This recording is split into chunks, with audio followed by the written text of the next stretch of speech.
Good evening, everybody, or good morning, as the case, wherever you are. Sri Aurobindo was born in 1872, so that in 2022 he will complete 150 years. It's not just the birth and the passing of a person, but a person who has left behind him such a great lineage of thought and action. He had tried to use a very old-fashioned 19th century word, synthesize the attitudes or the reflective mind, the perceptions, the observations and the thoughts of the West, and the sensitivity and the kind of, the innerness, the spiritual qualities of what goes by the name of the East. Maybe Indic traditions would be a better term to talk about this dharma, Sanatana dharma, this notion of certain ways of life that evolved from this part of the world. Sri Aurobindo has a great legacy, as we know. He has his written works, published works, range into 30 volumes, which is a massive, that itself is a massive kind of collection. He has written on politics, he has written on philosophy, he has written on yoga, he has written on,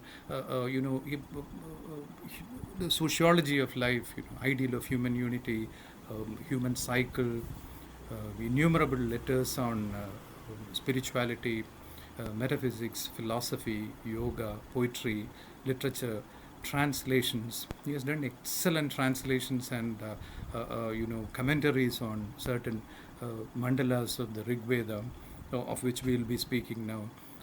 We'll be talking about that soon. And then he has interpreted the Upanishads. He has written extensively on the Gita. So to cut it short, his is an amazing kind of contribution, and that's probably, it works both ways, because that is probably the reason why, many people are kind of afraid to step into his world. It's not easy to comprehend, to understand a man who has thought so deeply, so profoundly about life and its becoming, the possibilities of human becoming. In the last lecture, I was talking about planes and parts of being and becoming, and the threefold manner in which this transformation takes place, as he has philosophically interpreted in his Life Divine. And I had also given samples and extracted from some of his sonnets, early sonnets, to prove my point that, poetry, metaphysics, philosophy, and yoga, meditation, and reflection went hand in hand in the context of such a mystic, a radical mystic like Sri Aurobindo. He was a saint, no doubt, a Maharshi, an intellectual saint, a person who had been thinking, who has articulated so much, who has written so much. And he is a yogic poet, because he has written poetry, and his primary interest was poetry, because today we will be talking about his great magnum opus, the greatest contribution that he has made to the context of poetry, Savitri. The poem itself is an epic, which is one of the longest poems in the English language, running into more than 24,000 lines, and this is sheer, it's not easy to digest it.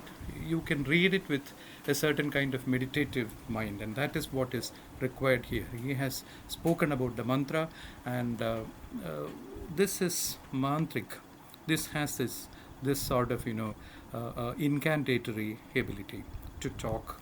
When you read this in a sonorous way. You have to read it with a specific bent of mind and a certain kind of devotion and dedication, because here is a man who has conversed with eternity, who has looked into the face of infinity and experienced the transformation of his soul.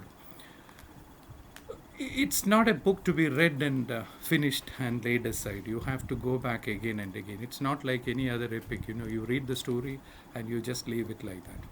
You may have to reflect on it. You may have to think about it. Manana, that is very important, rather than just merely reading it. The first canto itself, he has written and rewritten so many times, more than 12 times, 13 times. So you can imagine the massive scale to which he has thought about it. And he has been continuously working on this poem, for almost 50 years. That's such a long time in a man's life, in a human's life.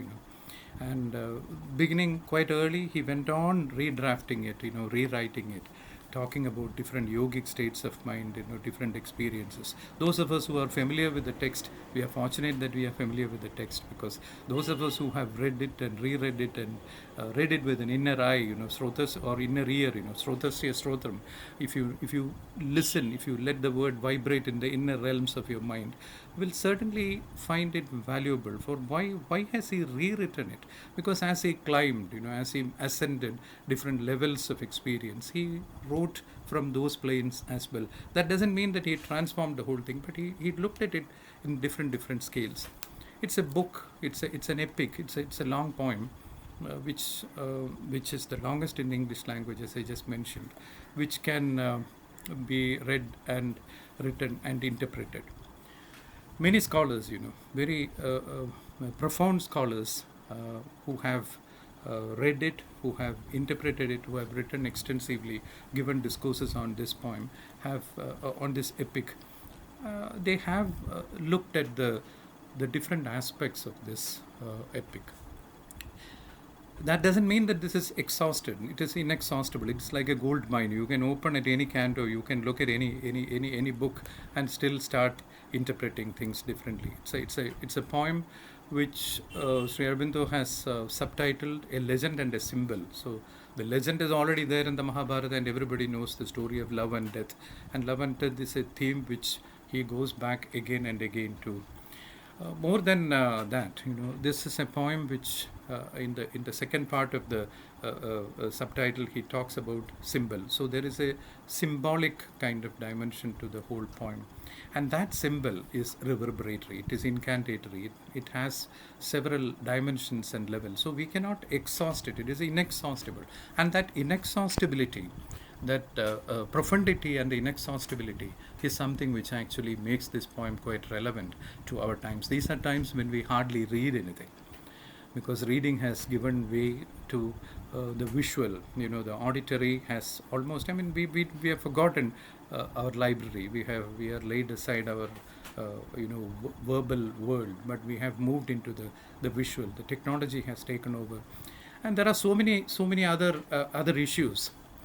Issues of ecology, for instance, environment, issues which actually threaten human existence or natural existence on a global scale, not only merely the global scale, but on a cosmic scale. Human beings have come to such a pass that we are able to, enter into a new sort of, era where we call it in geological terms. Geologists call it the Anthropocene. Anthropocene is an era where human actions actually tell on a global and cosmic scale. Human, destruction of nature, depletion of biodiversity, pollution, and on a massive scale, we have been able to touch nature and transform it, not in a good way, but in a very bad way. So a certain sense of ugliness is hanging in there when you talk about, ecological debate and environmental crisis. Now, you can ask this question: why environmental crisis and Savitri? And that is exactly what I am going to do here, because very few people, in fact, very few, hardly anybody that I am aware of, has done any work on looking at the concept of nature looking at the way in which nature is represented, the ideas of nature as it is represented in Savitri. So this is not merely to look at the descriptions of nature and look at the descriptive aspects of nature, sunrise, sunset. The poem begins with light, ends in light, and that sort of thing in a sort of elemental way. But I am looking at the symbolic levels and looking at the dimensions of nature that Savitri affords. I have titled my lecture Prakriti and the Manifestations of Spiritual Consciousness, Dimensions of Nature in Savitri, and I am trying to explore the Vedic lineage of an ecological discourse.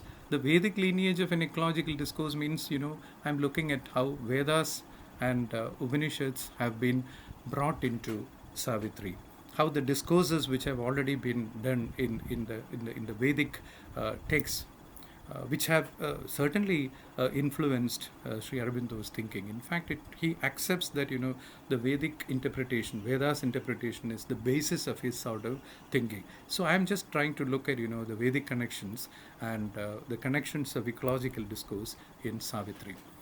I have 3 extracts here from Savitri. It's not easy to read through the book and to talk about it within an hour or two, to make a discourse about it.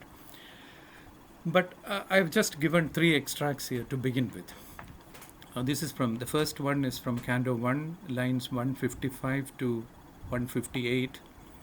Her being's fiber reached out vibrating and claimed deep union with its outer selves, and on the heart's chords made pure to seize all tones, heaven's subtleties of touch unwearing, forced more vivid raptures than earth's life can bear. Not at one reading, but I am sure that most of you who are listening to me are aware of Savitri. You've already gone through various aspects of Savitri, so these lines would make sense to you. We will interpret it eventually. I'm not going to interpret and over-interpret it. All I am going to do is to give a kind of perception, a total different sort of perception of bringing in concepts of ecology, ecological discourse, environmental crisis in the ideas of nature as Sri Aurobindo has represented in Savitri, in an elemental sort of symbol as he has developed. Second one, it's a single line. I sacrifice not earth to happier worlds. This is actually the words of Savitri, the heroine, the protagonist in this poem. I sacrifice not earth to happier worlds. So the connection is established here. There is a kind of earth connection, belonging to earth, a sense of belonging, the rapture of trying to understand what is happening around us in earth. I sacrifice not earth to happier worlds. I can very well get away from here. I can go to nirvana. I can close my mind and go into the spiritual ecstasy. But I am not going to do that. I am going to find connections with earth. Unless and until the last, living thing on earth is transformed spiritually, I am not going to give up my exegesis, my actions, she says. Third one, all happily grows towards knowledge and towards bliss. An inner law of beauty shapes our lives. So there is a sense of beauty and ecstasy that actually shapes our lives, and that is exactly what Sri Aurobindo is trying to establish here. Now, if I need to establish some sort of connection with the Vedic hymns. The mandalas, the Rig Vedic mandalas, which Sri Aurobindo himself has translated and recreated, and which also have influenced his way of thinking. Now, the Vedas, to talk about the Vedas generally, if I talk about it, it's not from a fundamentalist perspective, but I am trying to look at it from an Indic perspective. The Vedas, as we already know, the 4 in number, the Vedas are held in a very great reverence as the repository of sacred and revealed knowledge. There is this Shruti and Smriti. This is Shruti. This is all revealed knowledge, and this has a sense of sacred. We will come back to this aspect of sacred knowledge and revealed knowledge eventually when we talk about the biological, ecological crisis. The word Veda means knowledge. It is derived from the root vid, to know, with Vidya, Veda, to know. And knowledge for the ancient Indian was knowledge of how to live, what to live for, and also to live life in a progressively most meaningful manner, all directed towards a spiritually meaningful existence. The accent was more on being and becoming rather than doing and having. It's very important because in the last lecture I also spoke about being and becoming, the transformation that actually hastens the process of spiritualization, the divinization. It is not merely in possessing and holding that life becomes better, but on becoming and being and becoming rather than doing and having. The latter was, of course, dependent on and concomitant to the former, drawing sustenance, directive, and significance from the fourfold division of life. I'll speak about the fourfold division of life as the Sanatana Dharma sees it: Dharma, the righteous path or order; Artha, the meaning or the material possession; and Kama, or love or desire; and Moksha, in terms of liberation and ultimate, disconnecting from this world, not actually dislocating, but to transform this world. So uh, now,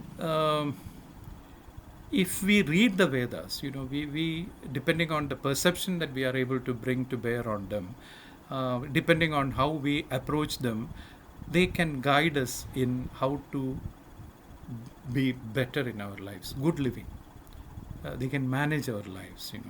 As with all early people's narratives, it's an early people's narratives. They haven't gone into the development issues. Of course, you cannot talk about ecology. We will eventually talk about ecology. But ecology, which is a very recent science, which actually developed out of certain chaotic disorder which human beings have affected in this world, this was not there at all. There was no reason for them to be worried. But they were aware of the kind of connections that people are able to organize.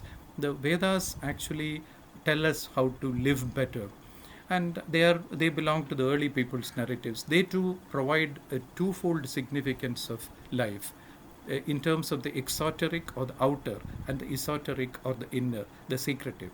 And now this is where actually the idea of being as quality occurs. Being should be read as quality. Being in philosophy can be termed as quality in when we look at the context of the Vedas.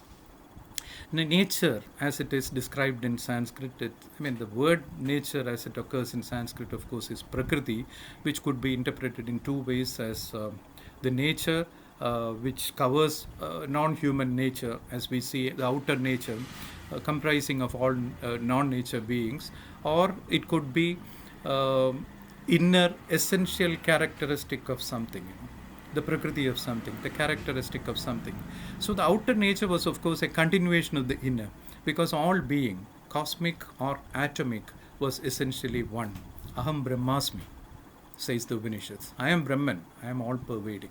We should know, however, that in this ecstatic statement of enlightenment, the I or Aham does not refer to the individuality or the outer nature, or the ego for that matter, but to the essence of the soul that is ever identical with the spiritual at the heart of being. In my last lecture, I have already spoken about the concept of, the idea of soul, which actually is a spiritual spark, the divine being in the human being. So this I or Aham actually refers to that. Tattvamasi, that thou art, as we read in the Upanishads. The spiritualized vision of nature and being afforded a spiritual aesthetic, because only as an aesthetic relish could the world be finally resolved. The world can be resolved only as an aesthetic, rasa. That is the way in which the phenomenal world is vivarta. It was constantly changing in a flux, because it is virad, it is vivarta, and it also changes, because this could be read as maya or illusion, and the illumined mind can reintegrate itself with the ultimate relish, or paramananda, or even the dance of Shiva. Now, the values that the ancient Indian tradition invokes are spiritual. Now, when I talk about ancient Indian tradition, I insist on looking at it in terms of diversity, multidimensional, manifold, heterogeneous, and different. It's not just in one homogeneous. No, there is a heterogeneity and difference, and there is multiplicity, multidimensionality, and the diversity and manifoldness. They are rooted in a sense of place and time, of course, but transcendental in their significance.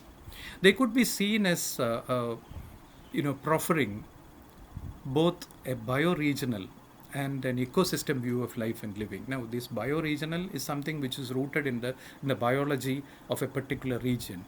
And ecosystem view actually relates to the values that individual life in relation to the rest of the world. There is a continuity, there is a web of life which actually percolates the entire living and the non-living universe. The elemental symbolism of the Vedic and the Upanishadic mantras are thus rooted in a culture of place and value, while ritualistic and sacred qualities that they evoke are transhuman and transnatural. So both these aspects are there. There is a transhuman and transnatural element, and at the same time, there is a place and value in the context, because they speak about certain specific issues which are derived from the living universe. Above all, the ancient Indian cultural outlook was a constant recognition of the sacred at the heart of all being. It's not secret, but the sacred. The sacredness is there at the heart of all being. This notion of the sacred does not devalue the phenomenal world of the senses, but on the other hand, endows this phenomenal world with a deeper significance and value. Now, ecology might be the socially evoked, unified, and holistic view of nature for the present, but the ecological vision that a poetic insight engendered through the spiritual would nevertheless enhance all qualities of life and living, both in terms of human and the non-human, for its significance is not merely historically conditioned or limited. Now, why I mention all these things is because, we in the global scale have, in the present day, looking at it from a Western perspective or even Christianized perspective, we could say we have fallen from grace. So because we have fallen from grace, this is like the sacred has disappeared, and we have, instead of the sacred, we have not been able to see the sacred or perceive the sacred at the heart of everything, but we look at things from the point of view of the market values, from utility, and look upon nature itself as mere resource, a resource which just gives us not values but just a price or a market. Now, the absence of a cultural basis for valuing the land that we inhabit is at the root of the human behavior, and this is something which actually degrades and pollutes our world. It's a question of value which actually denigrates our world that we live in. The Vedic vision was essentially a poetic one. Sri Aurobindo repeatedly mentions this in his Secret of the Vedas, in his Synthesis of Yoga, in his Life Divine. He talks about the Vedic vision, which was essentially a poetic one. Probably that is why he kept on, writing Savitri and, of course, many other poems as well. He was always concerned with poetry, because through poetry he is able to create a poetics which is in line with the Vedic vision. The manner in which the mode and the manner in which the ancient Indian approached nature and life itself was in complete recognition of a holistic and integral poetic vision. Life was seen as a process towards a progressive accumulation of wisdom, a wisdom which is rooted in the sacred, as I have just mentioned. Now, there are innumerable scholars who have actually focused on this aspect of the Vedas, connecting it to ecology and environmental wisdom. Vanuchi is one person who has done extensive study of ecology in the Vedic hymns, and she has argued that knowledge in the Vedic sense has much in common with what we call science. And hence, truth in the sense in which the ancient Indian seers used it was scientific and verifiable through the senses. So there is a verifiability and repeatability and accountability in the Vedic hymns, as one scholar, Martha Vanucci, has done, who she has tried to show that. Now, if you were to believe Sri Aurobindo, who in one of his observations, he mentions, quote unquote, this is slightly complex, but I will just read it, and I am sure those of you who are listening to me are quite familiar with the texts of Sri Aurobindo. At one time, he writes, quote unquote, at one time, poetry was a revelation to the race of the life of the gods and man, and the meaning of the world, and the beauty and power of existence. And through its vision and joy, and the height and clarity of its purpose, it became creative of the life of the people. That sublime poetry, with its revelation of Godhead and the joy and power of life and truth and immortality, or its revelation of the secrets of the self and the powers of its manifestation in man and the universe, and of man's return to self knowledge, got into the very blood and mind and life of the race, and made itself the fountainhead of all that incessant urge to spirituality, which has been its distinguishing gift and cultural motive. This is an extract from Sri Aurobindo's Future Poetry from page 234 to 35 in the 1985 edition. Okay. Now we understand that in many ways, an environmentally self aware way and vision of life represented in the Vedic mantras, and later conceptually and intellectually formulated in the Upanishadic verses of a spiritual aesthetic, could be seen to antedate the historically conditioned religious doctrines and their attendant practices of a later age. I really would like to underline this distinction between spirituality, as it is mentioned in the Upanishads and the Vedas, from a certain fundamentalist notion of religious practices, which comes much later. This, of course, is a kind of a change of life. I wouldn't call it a denigration of life, but the practices have changed. People give more emphasis to practice rather than the spirit behind the whole thing, the essential wisdom behind these practice. The Vedic and Upanishadic aesthetic, there is an aesthesis which you recognize in the Vedas and the Upanishads. The Vedic and Upanishadic aesthesis calls for a distinct understanding of a poetic vision of human and non-human life. This is something which Sri Aurobindo also explicates through his writings. One that could be resolved not only aesthetically.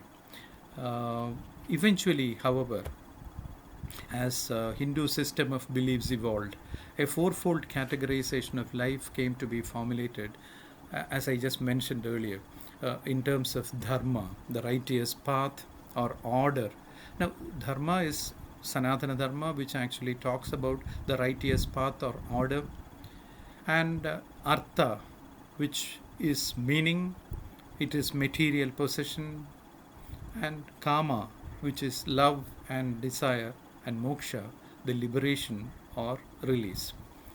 Now, at every stage in life, nature portrayed or nature played a significant role and an aesthetic of the spiritual, and this is something which leads towards a kind of holistic revelation of poetics.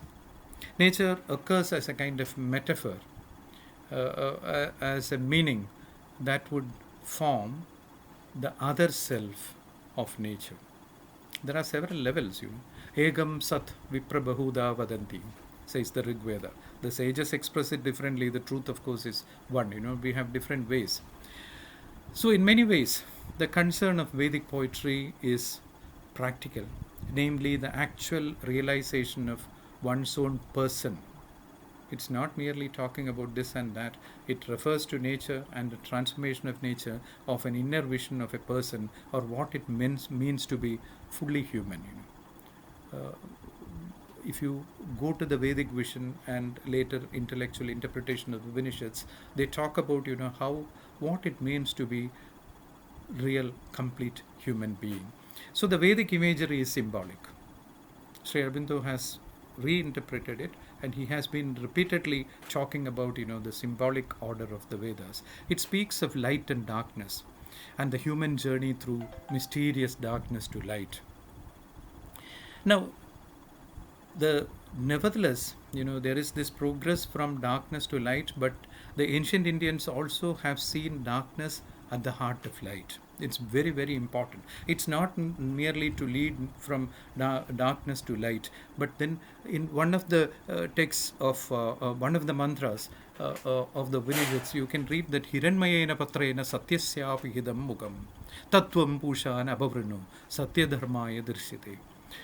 The face of truth is covered with a golden disk, unveil it, O sun, that I who love the truth may behold it.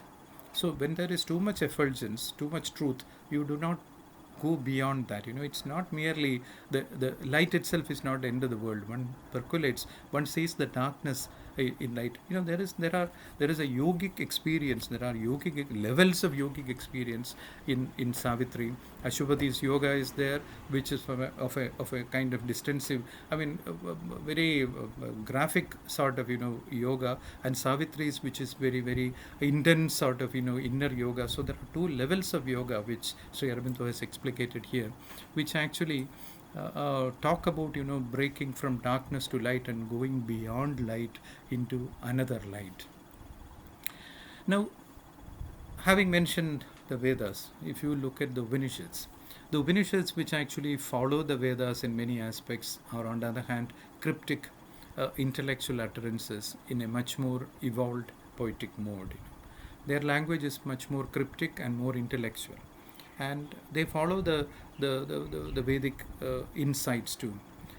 In the words of Sri Aurobindo, quote unquote, the Upanishads are not a revolutionary departure from the Vedic mind and its temperament and fundamental ideas, but a continuation and development, and to a certain extent an enlarging transformation in the sense of bringing out into the open expression all that was held covered in the symbolic Vedic speech as a mystery and a secret.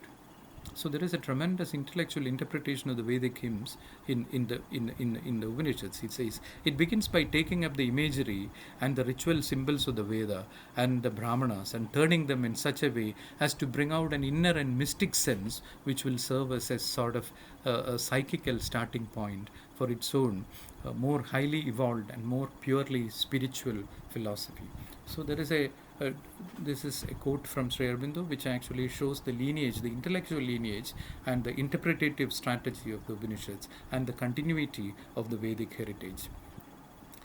Now, Sri Aurobindo's Savitri, as I'm going to argue with soon, is in the direct line of the Vedic and Upanishadic thought. I had to go into a detailed description of its Vedic connection and Upanishadic connection to show that there is this idea of nature as Prakriti and in a different symbolic order which you see in Savitri. And nature in Savitri, as in Vedas and Upanishads, is used as a metaphor for a state of being. And it reveals the hidden possibility of transformation from the material, the inconscient level, to the spiritual, the superconscient, from matter to the superconscious, from the overmental, through matter, life and mind, and beyond the mind, through higher mind, intuition over mind, and then you go right up to the supermental, superconscient.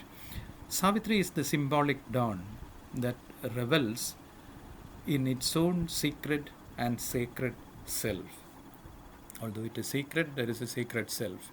The entire epic is an unfolding of the hidden possibilities of this other self of nature.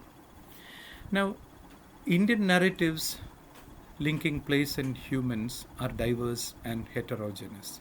They couched in diverse perceptions and points of view and filtered through multiple discourses over a long period of time. Savitri's trajectory definitely reveals this close affinity to the eco-spiritual discourse, as I keep on repeating, of difference and oneness. Not merely homogeneity, but difference at the heart of thing, the darkness at the heart of light, difference and oneness of intrinsic value in nature and the hidden possibilities of its transformation. Savitri is subtitled as a legend and a symbol. As Sri Aurobindo climbed, like in the Secret of the Veda, he quotes from one of the Vedic hymns, and he says, as he climbed from peak to peak, he espied ever more and what was to be done. That kind of transformation as he climbs, the ascent, he mentions in Savitri. It is graphically described in Savitri. Savitri is perhaps the nearest to a complete expression of an aesthetic of the spiritual that would self-reflexively lead towards a holistic revelation of experimental poetics. Nature as metaphor and meaning that would form the other self of nature. The action in this epic poem takes place in geopsychic realms. That is the other self of nature. The geopsychic realms, that Sri Aurobindo's specific term, in his specific terminology, would be the overmental regions. The poet's yogic practices and the spiritual training, of course, afforded him profound experiences in the interior spaces of the soul, which, according to him, constituted the aesthetic being in man. The soul is the aesthetic being in man, as he has very clearly mentioned. Savitri is perhaps the longest poem in the English language, which I have mentioned, running into 12 books and 49 cantos, and the poet constantly worked on it for nearly 4 decades. The very fact that a person of the intellectual caliber and the poetic ability, like insightfulness, like Sri Aurobindo, kept on going back to this poem for almost 50 years shows that he took it quite seriously. So it takes off from a small anecdote in the Mahabharata. It is a legend which is mentioned. Of course, in the Mahabharata, it has its poetic dimensions and situation too. Not merely, but he just plucks off the anecdote from the Mahabharata and he conceives of it as a legend and a symbol. The entire text is an unfolding of the image of aesthetic transformation in symbolic terms. This is my argument. So there is an aesthetic transformation of nature which actually takes place in this poem. So selected cantos and situations I'll just read to see how nature and human nature undergo a transforming divinization that does not forego difference and identity. This is my point. I need to highlight it at every stage. Some extracts we will casually read through and then we will see how it is. Now we have to recall certain things which I have said.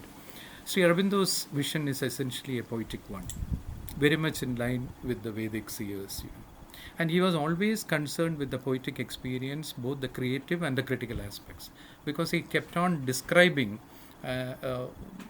about poetic process. He has written extensively, his discourses and his critical thesis itself shows that he was thinking constantly about the critical mind that operates in poetry and the critical mind that operates on poetry.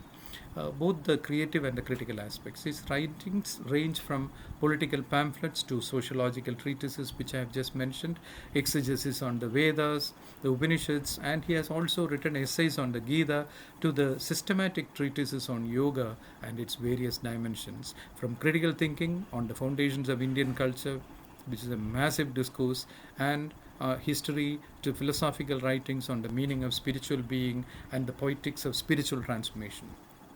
Now, what remain common throughout his writings are his aspect, or this particular aspect of spiritual transformation and an aesthetic of spirituality. So this is my point, that there is a continuity. The link that connects all his various writings are this spiritual transformation and an aesthetic of spirituality. This is the heart of Sri Aurobindo, in fact. This reaches its culmination in his two major contributions. In the Life Divine, this is achieved through philosophical ratiocination. There are several people who say that Sri Aurobindo is not a systematic philosopher. He himself has said, I am not a systematic philosopher. Now, in terms of academic sort of, arguing, he is not like a philosopher. But at the same time, he is considered as a radical philosopher, a radical mystic. There are scholars who consider him as a radical mystic because he departs from the normal, the order of the mystics, but he goes beyond that and he goes into the kind of, to catch things by the roots. He is radical and he is rational at the same time. So he's a radical mystic, and he talked about these things philosophically in the Life Divine. And in Savitri, he uses it as a kind of aesthetic experience. Now, based on his own intense personal yogic experience and on clear-sighted poetic and interpretative exegesis of the Vedic mantras, as it is given in his, Secret of the Veda and translations of Vedic hymns, Sri Aurobindo avows that all life is yoga. What he intends here is a possibility to willfully integrate the human will with its divine counterpart, the integration of the inner and outer nature, a union that would spiritualize all being ultimately. All existence in his vision is a perverting of the spirit. And this is not mere pantheism. For the concept of God that Sri Aurobindo resorts to is not one that is monolithic or homogeneous. Ishvara or personal Godhead. The entire cosmic play or Leela of the divine is the transformation of life from its merely material, inconscient state, in Sri Aurobindo's own terminology, to that of being gradually and systematically self reflective and self conscious as spiritually superconscient. Sri Aurobindo argued that from matter to mind and from matter to life and from life to mind, there is a progressive evolution of the already involuted spirit. And now that such an evolution from matter to mind had been achieved, there is further possibility of attaining the other steps in the future evolution. Now, there is a whole progressive sense of creative evolution that is the hallmark of the late 19th century and early 20th century thought.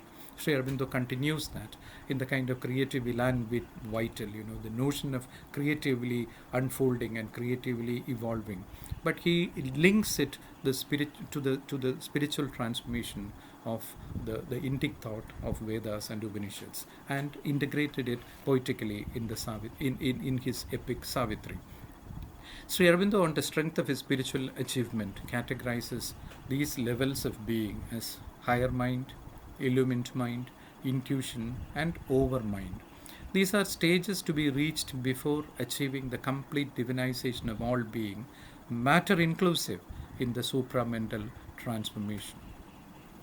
In Savitri, he finds the right situation for developing his schema of spiritual evolution. One needs to keep in mind that the poetics of Savitri is in direct line with the Vedic, and the symbolism is deliberately elemental. Sri Aurobindo's involvement with the Vedic texts and the mantras in the Sanskrit language afforded him an entry into the profound elemental quality of the language of poetry. Savitri is created as dhyana mantra, and the desired attitude of reading is also to be meditative. A few instances from the long poem would explicate this. Just one extract I have given. In the earlier, I began this lecture with citations from Sri Aurobindo's own language. In the enormous spaces of the self, we read in Savitri, in Canto 1 itself, in the enormous spaces of the self, the body now seemed only a wandering shell. Of course, he uses English language very, very specifically. He has this whole burden of the Greek, the Germanic, and the Teutonic mind, and at the same time the Sanskrit sort of, the whole notion of the semantics of the word and the word order. Now, in the overmental aesthetic, as evinced by Sri Aurobindo, the highest intensity of the poetic speech and poetic vision combine to give rise to what he calls the mantra. Mantra is possible when the highest reaches of the poetic speech and the poetic vision come together to synthesize into one. Reading from Book 4, Canto 2, from lines 289 to 96, I quote from Sri Aurobindo's own Savitri to show the possibility of the highest speech and poetic vision as he tries to evince the progressive awareness of the finding of the mantra. As blooms a flower in an unvisited place, the wide world knew not yet the inhabitant flame. Yet something deeply stirred and dimly knew. There was a movement and a passionate call, a rainbow dream, a hope of golden change. Some secret wing of expectation beat. A growing sense of something new and rare and beautiful stole across the heart of time. Now, this mantra of the highest intensity of poetic expression is reached when the sound and the sense, Shabda and the Artha, the sound and the sense combine in the right order. Shabdartha Sahidam Kavyam. Bhamaha has said that in Indian poetics, in Sanskrit. Shabda and Artha, when they come together, the highest poetic speech is created. In Book 7, in Canto 6, between lines 405 to 408, 4 lines, 408 to 405 to 8, quote unquote, only sometimes small thoughts rose and fell like quiet waves upon a silent sea, or ripples passing over a lonely pool when a stray stone disturbs its dreaming rest. Unquote. Now, the text of Savitri, 24,000 lines, more than 24,000 lines, is replete with unique instances like this which I have given. However, it is when the poet moves into the terrain where the geography of the imagination intercepts the ordered measures of poetic utterance that he excels himself and appears to touch the highest possibilities of expression. Once long ago, I recall, this is a kind of personal aside.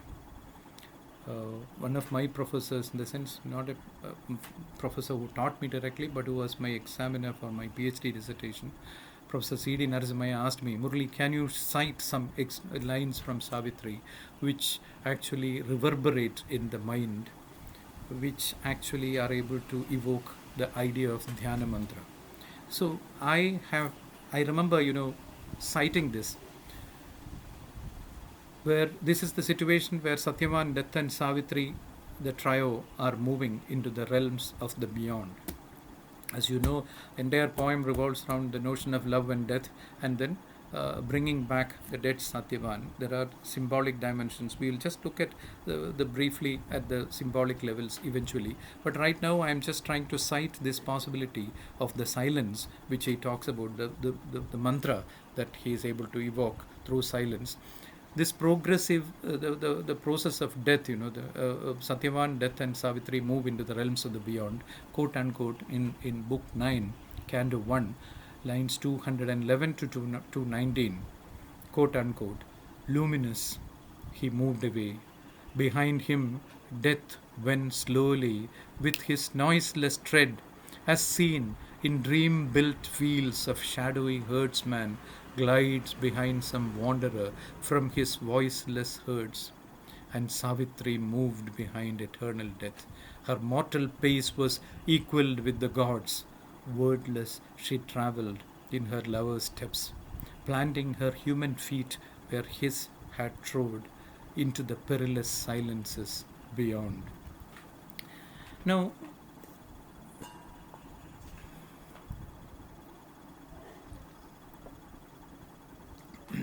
to read Savitri is to witness a tremendous adventure in the interior realms, to witness and participate in a kind of multi-dimensional quest. Because Savitri is created in the mold of great poetry, Mahakavya. I have argued elsewhere in another lecture also. I have been saying that Savitri comes in the direct line of Dandi's notion of Mahakavya. The requisite state of mind when you read Savitri is one of hope, openness and humility, a receptivity similar to that of prayer. When you are praying, you need to do that. For each word and each phrase should ring in the solitude and an immensity, heard in the listening spaces of the soul, in the inner acoustic space, and seized by the deeper self. In one of his early writings, future poetry, in somewhere around about 1910, Sri Aurobindo has recorded, to embellish life with beauty is only the most outward function of art and poetry. To make life more intimately beautiful and noble and great and full of meaning is its higher office. But its highest comes when the poet becomes the seer and reveals to man his eternal self and the godheads of its manifestation. And this highest function is what he has achieved in this work.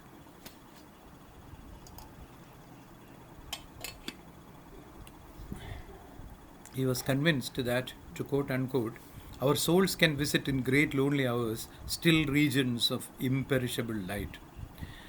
Although he uses a gendered sort of language using man, feminists might protest, but then we should remember that the protagonist of this poem is a female, and his whole idea of Savitri in terms of sensuality, in terms of the way she looks at nature, the way she responds to Satyavan, the way she responds to everything around her. It is feminist in several ways. It's a moot point which we will keep for another lecture. Now the poem is such, it's replete with such images of nature, the outer and the inner. There is this description of the inner nature, the outer nature. And Sri Aurobindo wields the English language with the expertise and ease in order to capture the multiple nuances of spiritual experience. The tantric dimensions of the yogic experience are very unique, and in an equally unique manner, Savitri unfolds the rapture and distress, the pain, the pleasure, the effort, and the ease. The poem opens with the symbolic dawn with its stark opening lines. We should remember it was the hour before the gods awake. And it ends with the dawn that Savitri nurtures in her soul. The entire span of the poem is concentrated on the fateful day of Satyavan's death and Savitri's encounter with the dark god, because as the opening canto reminds us, in her there was the anguish of the gods, and her nature felt all nature as its own. Nature is not merely on the outside, but it connects to the soul, the psychic being in Sri Aurobindo's scheme of things. God found in nature, nature fulfilled in God. After the process of divinization, as Sri Aurobindo visualizes this, the raw nature in us is transformed. We continue to act in this world. We don't leave this world as such. We continue to act in this world, doing and having, being and becoming, but our actions are transformed spiritually. There is a qualitative transformation. This is where the idea of quality also comes in. In his essays on the Gita, he writes, quote unquote, slightly dense, paragraph, but kindly listen. Action is possible. I quote from Sri Aurobindo's essays on the Gita. Action is possible without the subjection of the soul to the normal degraded functioning of the modes of nature. Action is possible even when you transform yourselves qualitatively beyond nature. The functioning depends on the mental, the vital, and the physical limitations to which we are cast. It's a deformation, an incapacity, a wrong or depressed value imposed on us by the mind and its life in matter. When we grow into the spirit, the dharma or inferior law of nature. Now, dharma does not mean dharma, as I mentioned earlier, dharma, artha, kama, moksha, that dharma. Dharma is the essential characteristic of nature here. It talks about nature, the function of nature is replaced by the immortal dharma of the spirit. There is this experience of free, immortal action, a divine, illimitable knowledge, unlimited knowledge, a transcendent power, an unfathomable repose. We have the thing we seek in us, but we have in practice to evolve it out of the inferior forms of our nature. We have what we seek inside us. We just have to recognize and allow nature to take us beyond that. Nature has a secret purpose and a meaning in Sri Aurobindo, and that is the divine fulfillment. This insight is what has inspired the poet to construct a vast, multi-dimensional epic around a simple theme of love and death. The idea of love and death is raised into a symbol for a spiritualized transformation. The entire poem is a kind of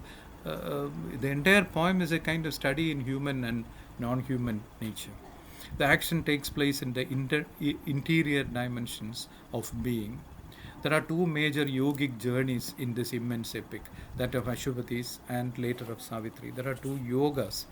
Several cantos are devoted to the large segment is for Ashupati's yoga and then Savitri's yoga eventually.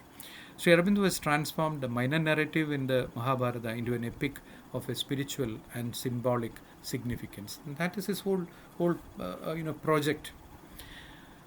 Now,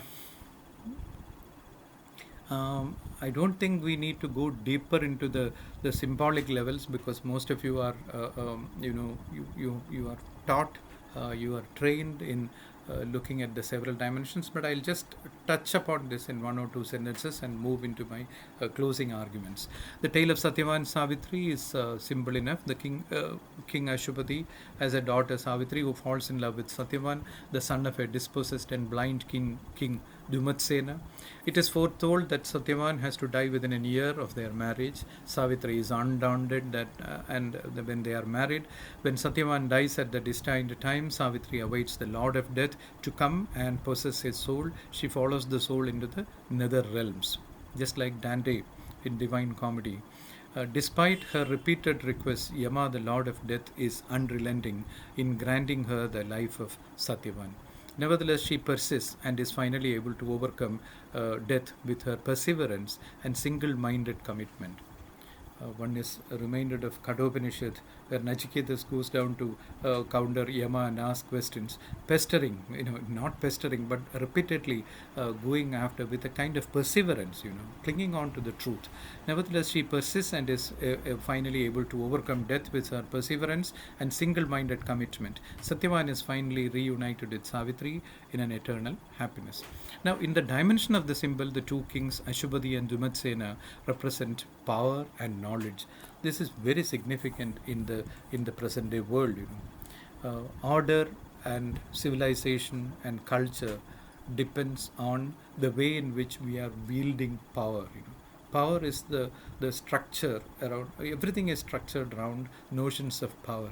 But at the same time, there is this level of knowledge which actually controls power. So there is the connection between knowledge and power.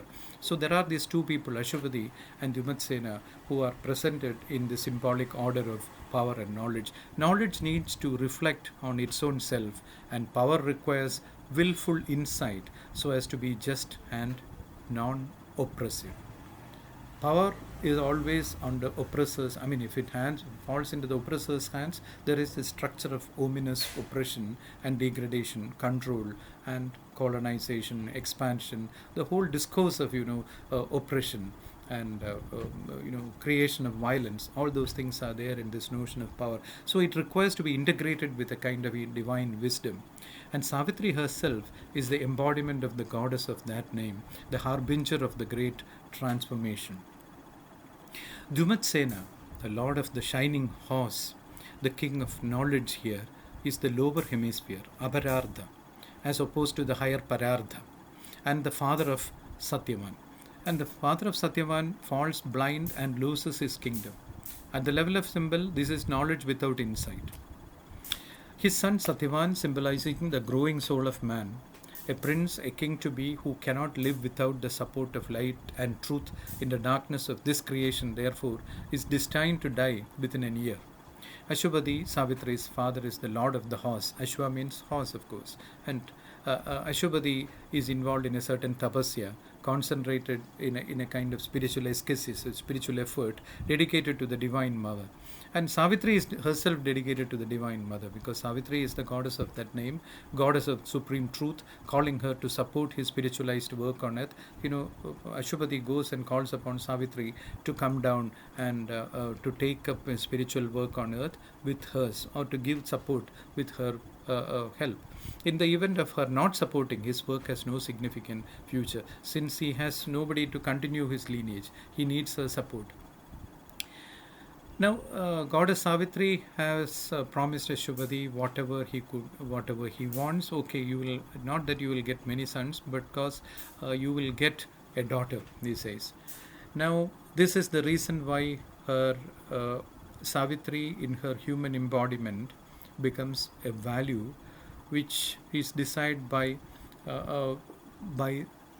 the elemental nature. The world's desire compelled her mortal birth, and that is very important. Savitri's presence itself, Savitri's descent itself is desired by the world's desire.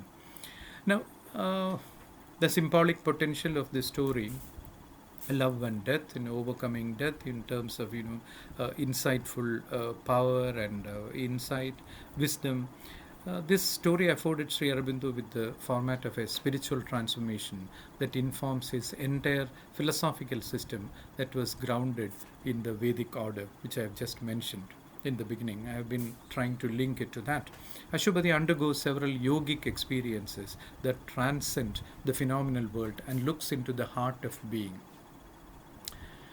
The first segment of this longish poem narrates his inner journeys, his explorations, the entire yoga for that matter. First few books, he resurfaces in the real world with assurance that the goddess Savitri, the goddess of the sun, Savita, would herself reincarnate in earthly form and in as his daughter and equip herself with the because with her ascesis, with her yogic experience, she equips herself for the inner final transformation of all life.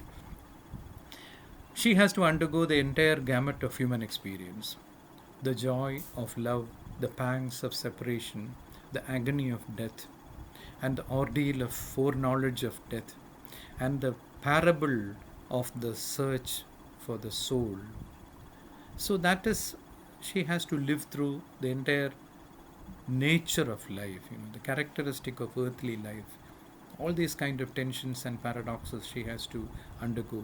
The third part of the epic is set apart for the great dialogue with death. So first the yogic journey of Ashubadi, then the yogic journey of Savitri, the inner realms, and then you have the dialogue with death. Now these structures have overtones of the Upanishadic dialogue in terms of language, imagery, and situation. Now, perhaps the entire poem is too complex and replete with symbols, and the enormity of its structure could even put off any simple-minded reader. Anyone who thinks that okay, Savitri is just a narrative, we can open it and read it. He'll be put off not merely by the density of language, the inner vision of the poet, but the whole symbolic structure itself is quite complicated. But considering the massive scheme and the complicated structure that Sri Aurobindo had wanted it to be, it is unique in its conception and execution. Exploring the ceaseless miracle of the self in nature and its ultimate divinization. The poem is not merely meant to be read and understood. It is conceived as an exercise in meditation, dhyana mantra, as I have just argued, and inner listening with the ear of the ear. We read in Savitri, in Book 3, in Canto 2, heaven is too high for outstretched hands to seize. That man's reach should exceed his grasp, or what is a heaven for? So similarly, in that way, Browning's perception has come here. Heaven is too high for outstretched hands to seize this light. This light comes not by struggle or by thought. In the mind silence, the transcendent acts, and the hushed heart hears the unuttered word. So that is the level of transformation that happens in Savitri. The great transformation or the divinization of inconscient matter is achieved through the descent of the spirit. And the hushed heart needs to be prepared for and listen to the unuttered word.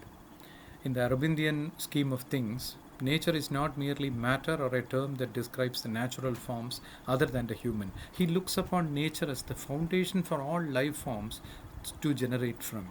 Nature is the foundation from which life generates, and from life mind has generated. From mind, all the grades and parts of being go into the overmental regions, into the supramental. Nevertheless, it is inconscient and ignorant. Maybe it is inconscient and ignorant, but there is a vibrant horizontal movement of the innate energy in nature that passes through all matter. And still there is another subtle vertical dimension of this manifestation as well that passes through and flowers forth as life, the vital energy. So there is a horizontal power, there is a structure of verticality as well. Eventually, as Sri Aurobindo visualizes it, the vertical thrust would guide the evolution of the supermind. Thus, the transformation of nature would eventually be completed with the complete divinization of all being. This is the objective of what he called the Purna Yoga, the distinct version of yoga defined as integral yoga in the Arabindian scheme of things, as he envisioned it, because yoga, a self reflective process, as he says it, it hastens the process of nature.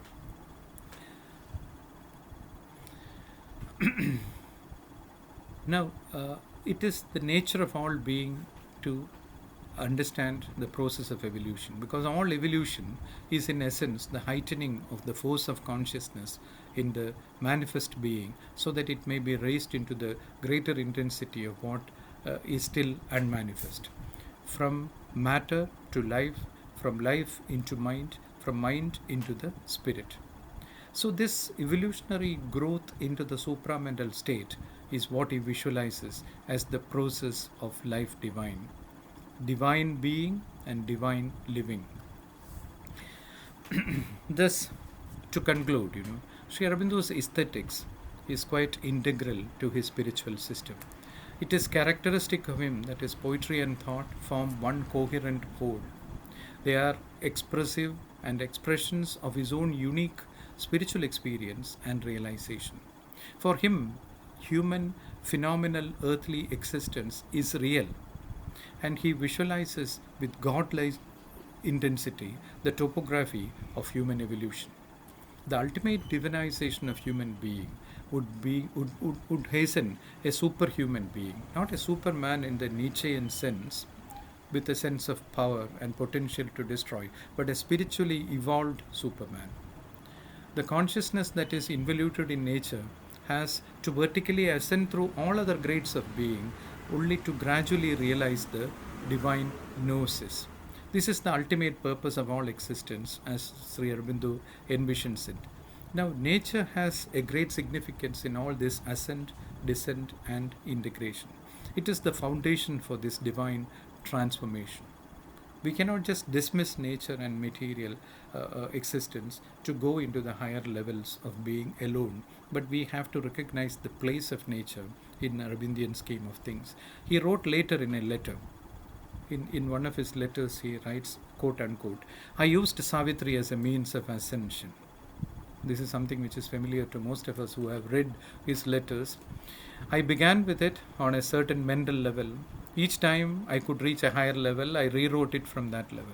In fact, Savitri has not been regarded by me as a poem to be written and completed, written and finished, but as a field of experimentation to see how far poetry could be written from one's own yogic consciousness and how that could be made creative. This is a very important point that he makes here, which helps us to, which gives us a key to interpret the poem in this way. And as in the Upanishads, which according to Sri Aurobindo are the highest type of poetry, the aesthetic harmony of the absolute would lead to a principle of love and understanding and compassion. The Upanishad extols the principle of self renunciation and abandonment. Tyaga, tena tiktayana bhumjita, says the Isha Upanishad. And the ultimate relish that follows this process of tyaga. Sri Aurobindo's experience, which he has created in terms of Ashubhati as he surrenders to the divine, is hardly different. You read in Canto 3, you can see that Sri Aurobindo talks about Ashubhati's yoga and how he realizes in letting go he becomes the ultimate, he engenders the ultimate relation.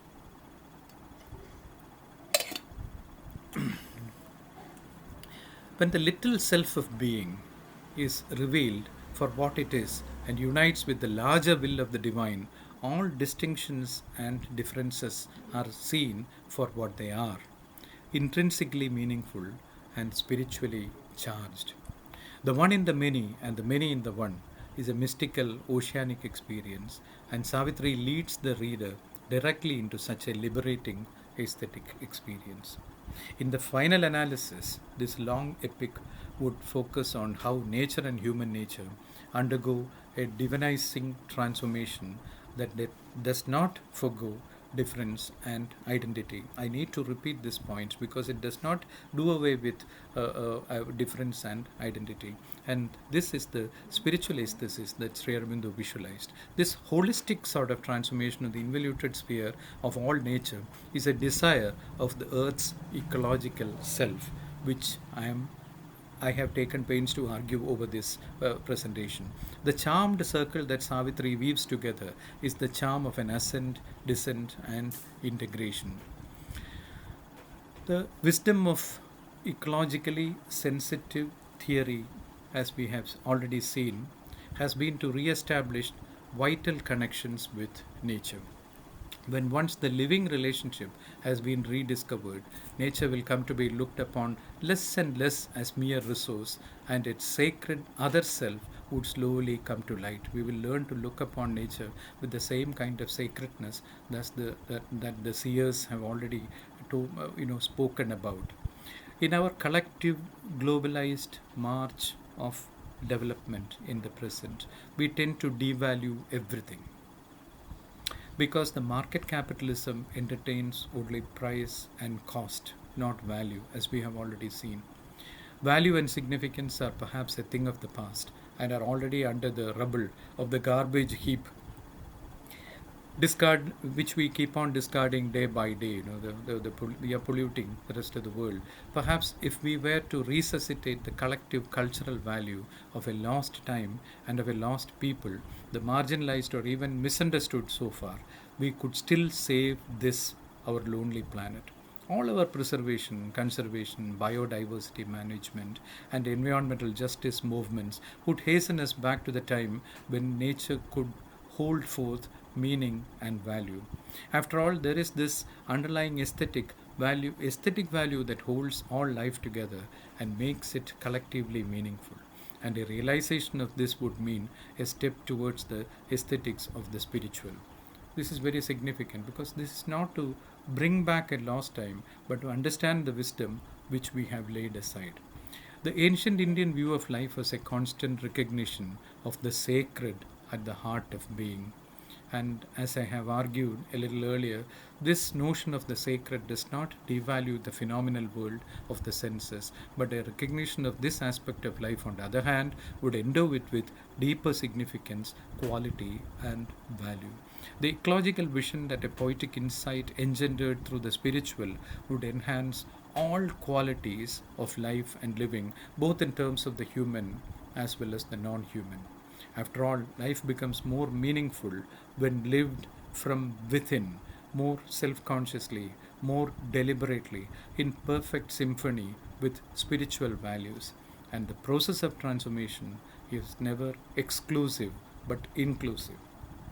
In the final analysis, the spiritual aesthetic of nature hastens in a life of quality and pure being, unbounded, unconditioned, but one that is conceived in difference and oneness at the same time. Thank you.